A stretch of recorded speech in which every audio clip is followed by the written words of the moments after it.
Hello everyone, Radhe Radhe সবাইকে। হরে কৃষ্ণ, জয় শ্রীকৃষ্ণ। আশা করছি তোমরা সবাই খুব ভালো আছো। আমি খুব ভালো আছি। চলে এলাম ছোটোখাটো মিষ্টি ভিডিও নিয়ে। সবাইকে জানাচ্ছি গুড মর্নিং, শুভ সকাল। আর এইদিকে দেখতেই পাচ্ছ গোপু সোনাদের কিন্তু আমি আজকে সকাল সকাল উঠে পুজো দিয়ে দিয়েছি। কালকে ছিল একাদশী, আজকে দ্বাদশী, পারণ ভেঙে। তো আজকে দেখতে পাচ্ছি এই ছোটো গোপু, এই ছোটোটা রানীকে কালকেই স্নান করিয়েছিলাম। তো আজকে এই গোপু সোনা, এই রাধা রানীকে আমি কিন্তু গরম জলে আর ঠান্ডা জল মিশিয়ে স্নান করিয়ে সবাইকে দেখো সুন্দর জামা কাপড় পরিয়ে দিয়েছি। তো জামা কাপড় পরিয়ে দিয়ে কৃষ্ণের দুটো চরণে তুলসী পাতা, রাধারানীর হাতে তুলসী পাতা দিয়ে ফুল দিয়ে গয়নাগাঠি পরিয়ে সাজিয়ে দিয়েছি। আজকে সকালে খাবারে দিয়েছি হচ্ছে সোমপাপড়ি, জল আর এই যে কমপ্লেন। আর দুপুরের জন্য দিয়েছি দুধ চিড়ে বাতাসা। আর এদিকে কিন্তু আমি তুলসী পাতা দিয়ে দিয়েছি।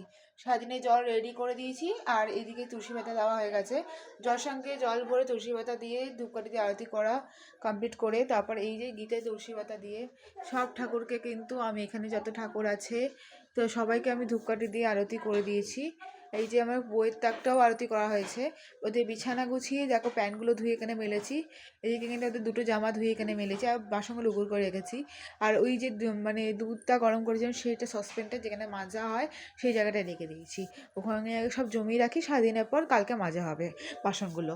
তো এইদিকে গোপালের পুজো কমপ্লিট করেছি। আর রাধারানীর প্রণাম মন্ত্র তো তোমরা জানোই, তপ্ত কাঞ্চন গৌরাঙ্গী রাধে বৃন্দাবনেশ্বরী বিষ্ণুদেব পরম হরিপ্রিয়।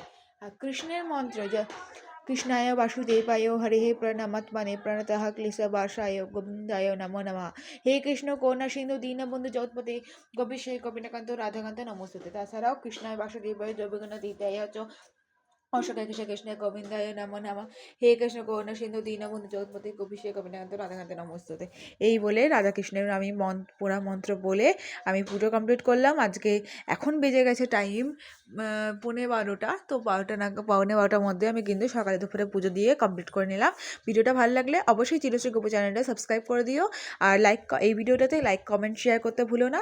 পারলে চিরশ্রী চক্রবর্তী ফেসবুক চ্যানেলটা ফলো করে দিও। আর আরসি ফুডিং চ্যানেল বা চক্রবর্তী সার্চ করলেও পেয়ে যাবে সেই নতুন ইউটিউব চ্যানেলটাও আমাকে সাবস্ক্রাইব করে পাশে দেখো। এখন হয়তো টাটা, দেখা যাচ্ছে নতুন একটা মিষ্টি ভিডিওতে।